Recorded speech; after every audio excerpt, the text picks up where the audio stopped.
Welcome to Vyoma current affairs today. So ఎకానమీకి సంబంధించి నిన్న కొన్ని క్వశ్చన్స్ డిస్కస్ చేశాం. ఈ రోజు మిగతావన్నీ కూడా పూర్తి చేద్దాము. సో ఓకే, ఇవే క్వశ్చన్స్ అండ్ రైట్. ఏ సంవత్సరంలో నాబార్డును ఏర్పాటు చేశారు? So first of all NABARD అంటే ఏంటో కూడా మనం తెలుసుకోవాలి. అండ్ ఎగ్జామినేషన్ లో మనకు తరచూ వచ్చే అంశాల్లో నాబార్డు కూడా ఒకటి. చాలా రెగ్యులర్ గా, చాలా ఫ్రీక్వెంట్ గా నాబార్డు గురించి అడుగుతూ ఉంటారు. నాబార్డ్ అంటే national bank for agriculture and rural development. పేరే చెప్పేస్తుంది మనకు, national bank for agriculture and rural development, గ్రామీణ అభివృద్ధి కోసం. దీనిపైన మనకు తరచూ వచ్చే క్వశ్చన్ ఏంటంటే, నాబార్డ్ కింది వారిలో ఏ విధిని కలిగి ఉంది అని. సో మనం జాగ్రత్తగా గమనిస్తే ఇది ఒక రీఫైనాన్స్ ఏజెన్సీ మాత్రమే, రైట్. అంటే ఎస్బీఐ లోనో లేదా ఇండియన్ బ్యాంక్ లోనో మనం అకౌంట్స్ ఓపెన్ చేసినట్టుగా నాబార్డ్ లో అకౌంట్ ఓపెన్ చేయడం, సాధారణ పబ్లిక్ కి అకౌంట్ ఓపెన్ చేయడం కుదరదు. సో గ్రామీణ బ్యాంకులు, ఇతర పరపతి సంస్థలు, గ్రామీణ రంగానికి సంబంధించిన పరపతి సంస్థలు, క్రెడిట్ ఇన్స్టిట్యూషన్స్ ఏవైతే ఉన్నాయో ఆయా సంస్థలకు నాబార్డ్ రీఫైనాన్స్ చేస్తుంది, అంతేగాని ఓకే జనరల్ పబ్లిక్ అక్కడ అకౌంట్ ఓపెన్ చేయడం కుదరదు. మరి నాబార్డును ఏ సంవత్సరంలో మనకు ఏర్పాటు చేశారంటే 1982 జూలై 12 నాడు ఏర్పాటు చేశారు. ఖచ్చితంగా గుర్తు పెట్టుకోవాల్సిన డేట్ ఇది. అండ్ ఈ ఇయర్ అడుగుతూ ఉంటారు, డేట్ అడుగుతూ ఉంటారు. అప్పుడు ఏ పంచవర్ష ప్రణాళికలో ఉన్నాం అంటే 6th 5-year ప్లాన్ లో ఉన్నాం. ఓకే, 6వ పంచవర్ష ప్రణాళికలో ఆ ప్రణాళిక కాలంలోనే నాబార్డ్ ఏర్పాటు చేశారు. ఇది కూడా తరచూ అడిగే క్వశ్చన్, ఏ ప్రణాళిక కాలంలో నాబార్డ్ ఏర్పాటు చేస్తారు అని చెప్పి, రైట్. సో శివరామన్ ఏ కమిటీ సూచించింది అంటే, శివరామన్ కమిటీ సూచనల మేరకు మనకు నాబార్డ్ ను ఏర్పాటు చేశారు. సో దీని ప్రధాన కార్యాలయం మనకు ముంబైలో ఉంది. గ్రామీణ ప్రాంతాల్లో వివిధ అభివృద్ధి పనులకు కృషి చేస్తుంది. గ్రామీణ ప్రాంతాలకు చెందిన ఆర్థిక సంస్థలకు నాబార్డ్ రీఫైనాన్స్ చేస్తుంది. ఇది దీని ముఖ్యమైన ఇంపార్టెంట్ విధి. అదే మనకి ఎగ్జామినేషన్ లో ఎక్కువగా అడిగే అంశం.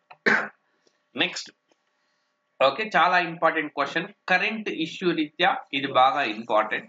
క్రింది వాటిలో మద్దతు ధరకు సంబంధించిన కమిటీ ఏవి అని చెప్పి అడిగారు. So Krishnamachari committee, Ashok Mehta committee, L K Jha committee. పైవన్నీ అనేది ఆన్సర్ అన్నమాట. మనకి ఈ కమిటీలు అన్ని కూడా కనీస మద్దతు ధరకు సంబంధించినవే. సో ఎందుకు ఇది ఇప్పుడు ఇంత ఇంపార్టెంట్ అని చెప్తున్నాం అనంటే, ఇటీవలి కాలంలో గవర్నమెంట్ ఆఫ్ ఇండియా వ్యవసాయ రంగంలో కొన్ని సంస్కరణలు తీసుకొని వచ్చింది. ఈ సంస్కరణల ఫలితంగా మినిమం సపోర్ట్ ప్రైస్ లేదా కనీస మద్దతు ధరను తీసివేస్తారేమో అని చెప్పి రైతుల్లో ఆందోళన అయితే ఉంది. ప్రభుత్వం ఇప్పటికే చాలా స్పష్టంగా చెప్పింది దీన్ని తొలగించే ప్రసక్తి లేదని చెప్పి. అయినా సరే ఈ బిల్లును వ్యతిరేకిస్తూ పంజాబ్ రాష్ట్ర శాసనసభ తీర్మానం చేసింది. ఈ నిర్ణయం తీసుకున్న మొట్టమొదటి రాష్ట్రం పంజాబ్. నెక్స్ట్ రాజస్థాన్ కూడా అదే బాటలో మనకు పయనించింది. రాజస్థాన్ కూడా ఈ బిల్లును వ్యతిరేకిస్తూ చట్టం చేసింది. అండ్ భాజపా ఏతర పక్షాలు అధికారంలో ఉండే అన్ని రాష్ట్రాల్లో ఈ చర్యకు అన్ని రాష్ట్ర శాసనసభల ద్వారా ఈ విధంగా వ్యవసాయ చట్టాలను వ్యతిరేకించాలని నిర్ణయిస్తూ ఉన్నారు. సో ఓకే, వాటికి సంబంధించిన అంశాలు మనం గత క్లాసుల్లో చూసాము. సో ఈ నేపథ్యంలోనే మనకు కనీస మద్దతు ధర అన్న అంశానికి సంబంధించి ఎగ్జామినేషన్స్ లో క్వశ్చన్స్ వచ్చే అవకాశం ఉంటుంది. సో ఈ మూడు కమిటీలు కూడా కనీస మద్దతు ధరతో ముడిపడి ఉన్నది. సో ఒక్కొక్కటి ఏమేమి చేసింది కూడా చూద్దాం మనం. సో దేశంలో మనకు 1960వ దశకంలో కనీస మద్దతు ధరలు లేదా ఎంఎస్పిని ప్రవేశపెట్టారు. మినిమం సపోర్ట్ ప్రైస్ అంటారు. సో ఫస్ట్ చూడండి, కృష్ణమాచారి కమిటీ. కృష్ణమాచారి కమిటీ మద్దతు ధరల విధానాన్ని ప్రవేశపెట్టాలని సూచించారు. So first most important question ఇదే. భారతదేశంలో మనకు కనీస మద్దతు ధరలను ప్రవేశపెట్టాలని సూచించిన కమిటీ ఏది అని చెప్పడతాను, Krishnamachari committee. Next Ashok Mehta committee నాట్లు వేసే సమయంలో ఎంఎస్పి ప్రకటించాలని వివరించారు. అంటే రైతులకు అప్పటికే ఇంత ధర మనకైతే ఖచ్చితంగా వస్తుంది అని తెలిసిపోతుంది అన్నమాట. సో ఓకే, ఇప్పుడు కూడా మనకి ఎప్పుడు ప్రకటిస్తున్నారు, వ్యవసాయ సీజన్ ప్రారంభం కాకముందే ప్రకటిస్తున్నారు. అంటే దాదాపుగా అశోక్ మెహతా కమిటీ సూచనల మేరకే. అదేవిధంగా మనకు ఝా కమిటీ, ఓకే, ఝా కమిటీ కూడా మనకి ఎగ్జామినేషన్ లో ఇంపార్టెంటే. సో ఎంఎస్పి ప్రకటనకు శాశ్వత ప్రాతిపదికన కమిషన్ ఉండాలని సూచించిన committee L K Jha committee. So ఇందుకోసమే మనకు సిఏసిపి ఎస్టాబ్లిష్ చేశారు, commission for agriculture cost and price అని అంటాం, commission for agriculture cost and prices. So ఈ కమిటీ ఏం చేస్తుంది, రైతుకు ఎంత వ్యయమైంది, విత్తనాలు కావచ్చు లేదా ఎరువులు కావచ్చు, ఇతర వ్యవసాయ అంశాలు కావచ్చు, లేబర్ ఖర్చు ఎంత అయింది, అండ్ ఇవన్నీ అంశాలు పరిశీలించి మద్దతు ధర ఎంత ఉండాలో నిర్ణయిస్తుంది. ఆ మేరకు మనకు కేంద్ర క్యాబినెట్ అనేది నిర్ణయం తీసుకొని ఆ మద్దతు ధరను చెల్లిస్తుంది. సో ఇటీవలి కాలంలో మనకు మద్దతు ధర అనేది పెద్ద ఎత్తున న్యూస్ లో నిలిచి ఉంది. అండ్ ఓకే, ఈ నేపథ్యంలోనే ఈ మద్దతు ధరకు సంబంధించి పెద్ద ఎత్తున ఎగ్జామినేషన్ లో క్వశ్చన్స్ కూడా వచ్చే అవకాశం ఉంది. కాబట్టి ఇవన్నీ కూడా మద్దతు ధరకు సంబంధించిన కమిటీలే, రైట్. నెక్స్ట్ క్వశ్చన్ కి వెళ్దాం. ఫోర్టిఫైడ్ రైస్ పథకాన్ని ఎన్ని రాష్ట్రాల్లో అమలు చేశారు? So answer 5.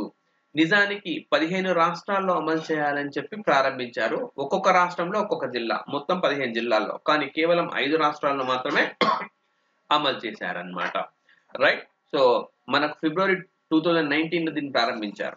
సో ఇప్పుడు ఈ పథకం న్యూస్ లో ఉంది, ఎందుకు అనంటే మనకు ఈ ఫోర్టిఫైడ్ రైస్ అంటే బలవర్ధకమైన బియ్యం, దీని గురించి కూడా చెప్తాను నేను ఇప్పుడు.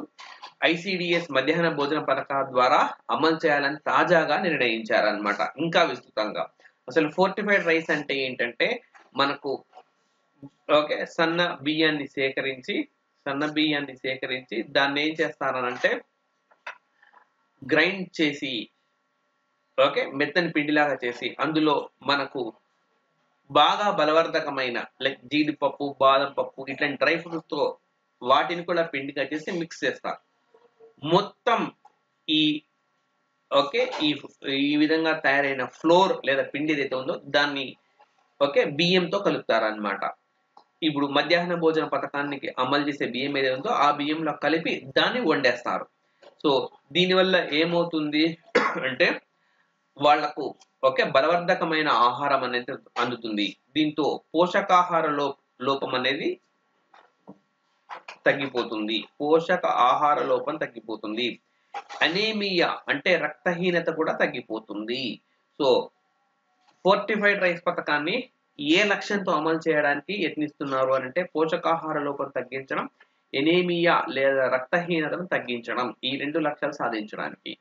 అండ్ రైట్, ఇది చాలా బలవర్ధకమైన ఆహారం ఫోర్టిఫైడ్ రైస్. ఇటీవలి కాలంలో ఇది వార్తలు నిలవడానికి కారణం ఏంటంటే కేంద్ర ప్రభుత్వం ఈ పథకాన్ని ICDS integrated child development scheme, సమీకృత బాలల అభివృద్ధి పథకం ఏదైతే ఉందో దాంతో పాటు అదే విధంగా మధ్యాహ్న భోజన పథకంలో భాగంగా కూడా దీన్ని తీసుకురావాలి అని ఒక ఓకే ప్రతిపాదన తెరపైకి తెచ్చింది. త్వరలో దీనికి ఆమోదం లభించే అవకాశాలు ఉన్నాయి.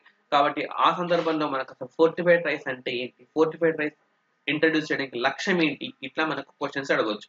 సో ఎకానమీ ఎప్పుడు కూడా విత్ కరెంట్ రిలవెన్స్ తోటి చదువుకోవాల్సి ఉంటుంది. ఈ సందర్భంగా ఐసిడిఎస్ గురించి, మధ్యాహ్న భోజన పథకాల గురించి కూడా అడగవచ్చు, ఎప్పుడు స్టార్ట్ చేశారని చెప్పి. మనకు ఐసిడిఎస్ 1975 లో స్టార్ట్ చేశారు, మధ్యాహ్న భోజన పథకం 1995 లో స్టార్ట్ చేశారు అనమాట.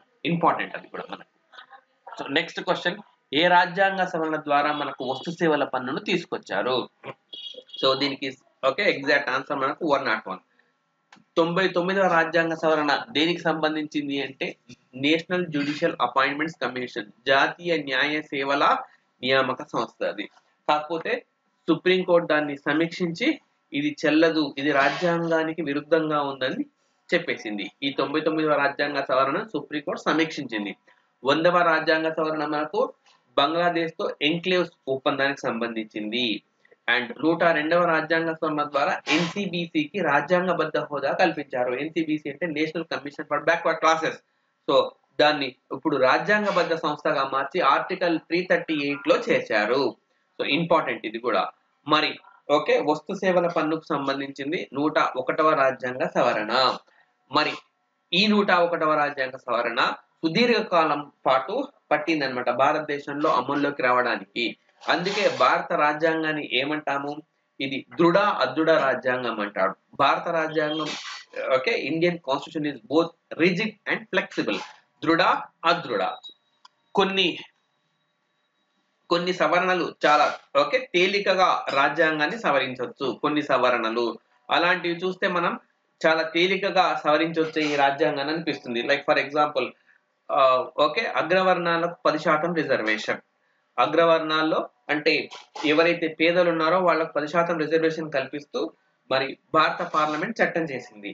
ఈ చట్టం లైక్ దాదాపుగా 5 to 10 days లో పూర్తి స్థాయిలో సవరణ అనేది జరిగిపోయింది అనమాట. ఆర్టికల్ 15, 16 సవరించారు. కేవలం 5 to 10 days వ్యవధిలో ఈ ప్రక్రియ మొత్తం పూర్తయిపోయింది 2019 జనవరి మాసంలో. అంటే ఓకే 5 to 10 days లోనే సవరణ పూర్తయింది అని అంటే అప్పుడు మనకు రాజ్యాంగం అనేది చాలా అదృఢంగా లేదా ఫ్లెక్సిబుల్ గా కనపడుతుంది. అదే మనం జిఎస్టీ కాన తీసుకుంటే 2000 సంవత్సరంలో ప్రవేశపెట్టాలని ప్రయత్నిస్తూ ఉంటే చివరికి ఇది రావడానికి 17 సంవత్సరాలు పట్టింది. 2017 కానీ జిఎస్టీ అనేది మనకు అమల్లోకి రాలేదు. మరి దీన్ని పరిశీలిస్తే గాన భారతదేశం చాలా రిజిడ్ గా ఉంది, ఓకే చాలా దృఢంగా ఉంది అని అనిపిస్తుంది. రైట్, రెండు కరెక్టే భారత రాజ్యాంగం. సో ఇక్కడ ఏంటంటే ఎక్కడైతే కేంద్ర జాబితాలోని అంశాలు ఉన్నాయో ఆ కేంద్ర జాబితాలోని అంశాలను కేంద్రం సవరిస్తుంది. అండ్ చాలా తేలికగా కేంద్రంలో మెజారిటీ ఉంటే చాలు దాని సవరణ అనేది పూర్తవుతుంది. రాజ్యాంగంలో మనకు ఆర్టికల్ 368 ప్రకారము ఈ రాజ్యాంగ సవరణ అంశాలను పేర్కొన్నారు. మరి మనకు 7వ షెడ్యూల్లో ఉండే అంశాలను సవరించాల్సి వస్తే, సో 7వ షెడ్యూల్లో ఏముంటుంది మనకు కేంద్ర జాబితా, రాష్ట్ర జాబితా, ఉమ్మడి జాబితా. ఇప్పుడు రాష్ట్రాలకు సంబంధించిన అంశాలను ఏమైనా సవరించాల్సి వస్తే రాష్ట్ర జాబితాలోని అంశాలను ఏమైనా సవరించాల్సి వస్తే 50% రాష్ట్రాలు ఒప్పుకోవాలి. లోక్సభ ఒప్పుకోవాలి, రాజ్యసభ ఒప్పుకోవాలి, 50% రాష్ట్రాలు ఒప్పుకోవాలి. మనకు జిఎస్టీ ఇలాంటిదే. ఎందుకంటే మనకు రాజ్యాంగంలో 7వ షెడ్యూల్ ప్రకారము కొన్ని రాష్ట్రాలకు పన్నులు వేసే అధికారాన్ని ఇచ్చారు. అన్ని రాష్ట్రాలకు పన్నులు వేసే అధికారాన్ని, కొన్ని పన్నులు వేసే అధికారాన్ని రాష్ట్రాలకు ఇచ్చారు. అయితే ఇలా వేరువేరు రాష్ట్రాలకు వేరువేరు విధంగా పన్నులు వేసే అధికారం ఉన్న నేపథ్యంలో ఈ ట్యాక్స్ స్ట్రక్చర్, పన్ను నిర్మాణం అనేది గందరగోళంగా మారింది అన్న ఉద్దేశంతో ఈ అన్ని రాష్ట్రాల పన్నుల స్థానంలోనే ఒకే ఒక పన్ను తెచ్చారు. సో అందుకే 1 country 1 tax అంటారు. ఒక రాష్ట్రం ఒక దేశం ఒక పన్ను విధానం, ఒక దేశం ఒక పన్ను విధానం, ఒక దేశం ఒక పన్ను విధానాన్ని తెరపైకి తెచ్చారనమాట. మరి 50% రాష్ట్రాలు ఒప్పుకోవాలి కాబట్టి సుదీర్ఘ కాలం పట్టింది. అందుకే భారత రాజ్యాంగం అన్నది బోత్ ఫ్లెక్సిబుల్ అండ్ రిజిడ్, దృఢ అదృఢ రాజ్యాంగంగా మనం చెప్పుకోవచ్చు. ఇంపార్టెంట్. అండ్ ఓకే ఇటీవలి కాలంలో మనకు జిఎస్టీ బాగా న్యూస్ లో ఉంది కాబట్టి ఇలా కూడా అడిగే అవకాశం ఉంటుంది. ఎందుకంటే జిఎస్టీ వసూళ్లు అనేవి తగ్గాయి, రాబడి తగ్గింది రాష్ట్రాలు. అయితే రాష్ట్రాలు ఏమంటున్నాయి, దీన్ని అమల్లోకి తెచ్చింది 2017లో. 5 సంవత్సరాల పాటు ఎలాంటి నష్టం వచ్చినా ఇస్తామని చెప్పి కేంద్రం చట్టంలో పేర్కొంది. కాబట్టి దాన్ని ఇప్పుడు అమలు చేయాల్సిన బాధ్యత కేంద్రానిదే అని చెప్పి రాష్ట్రాలు అంటున్నాయి. అయితే కేంద్రం ఏమంటుంది, చట్టం ఉన్నమాట వాస్తవమే, కానీ జిఎస్టీ అమలు వల్ల ఏదైనా నష్టం వస్తే మేము భరిస్తాం. కానీ ఇప్పుడు నష్టం వచ్చింది జిఎస్టీ అమలు వల్ల కాదు, ప్రస్తుతం COVID-19 వల్ల నష్టం వచ్చింది. COVID-19 వల్ల నష్టం వచ్చింది.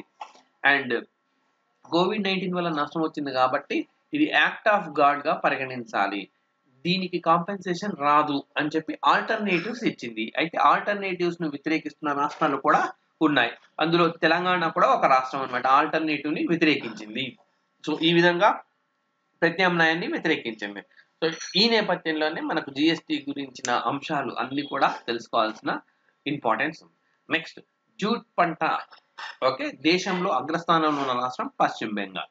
సో ఇది ఇంపార్టెంట్ క్వశ్చన్. జూట్ అంటే మనకు జనపనారగా చెప్పుకోవచ్చు.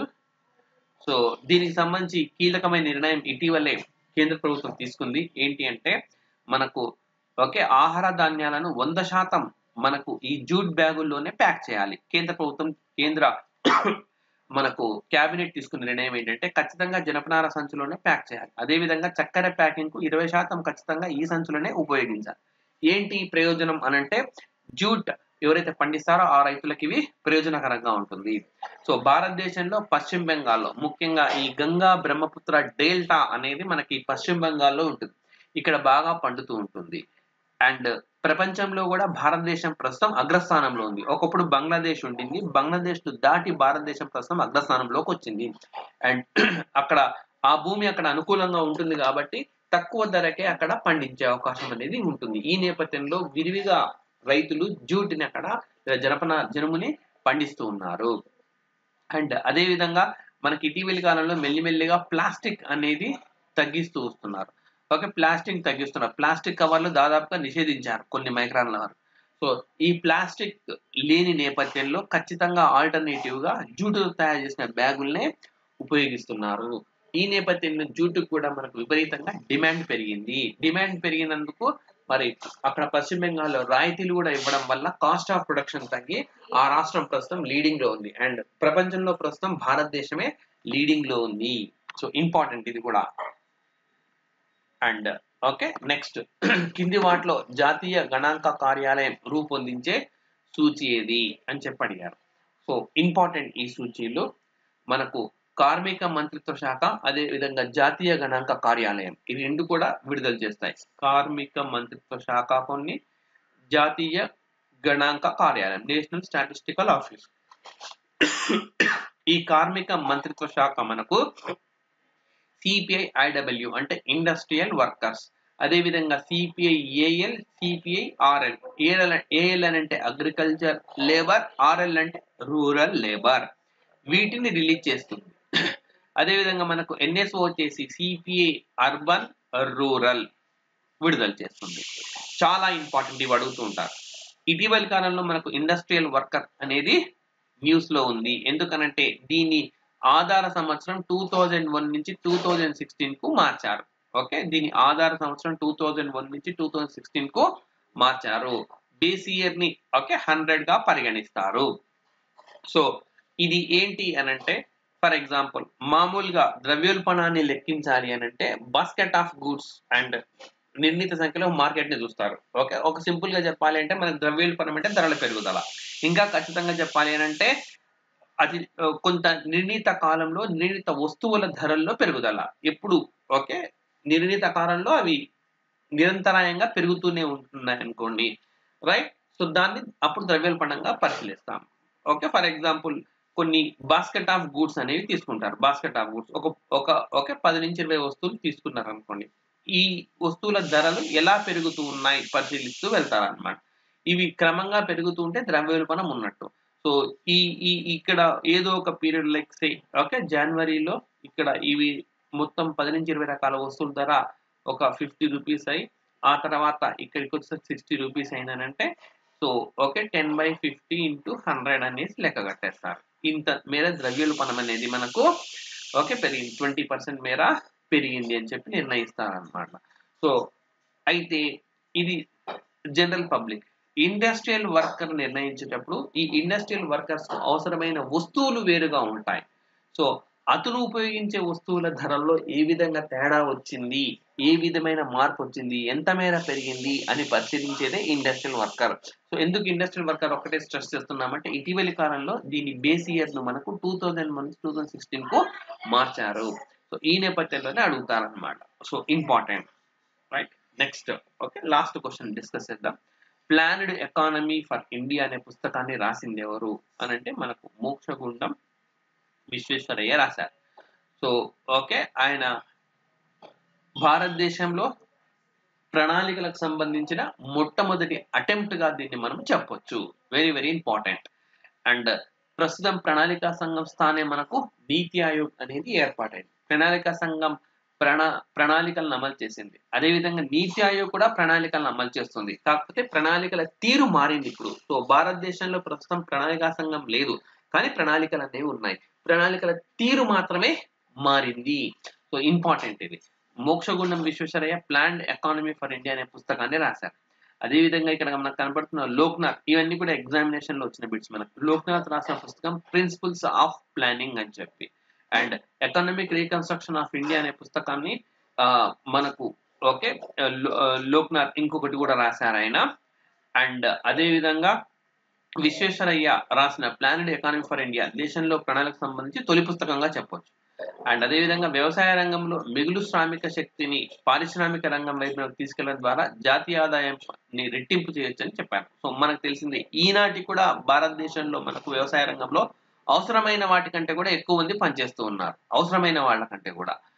అండ్ వాళ్ళను ఒక ప్రొడక్టివ్ వర్క్ వైపు, ఓకే, పరిశ్రమల వైపుకు తీసుకురావడం ద్వారా మరి పెద్ద ఎత్తున అభివృద్ధి సాధించవచ్చు అన్నది లక్ష్యం అన్నమాట.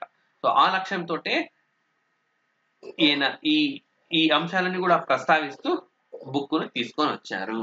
రైట్.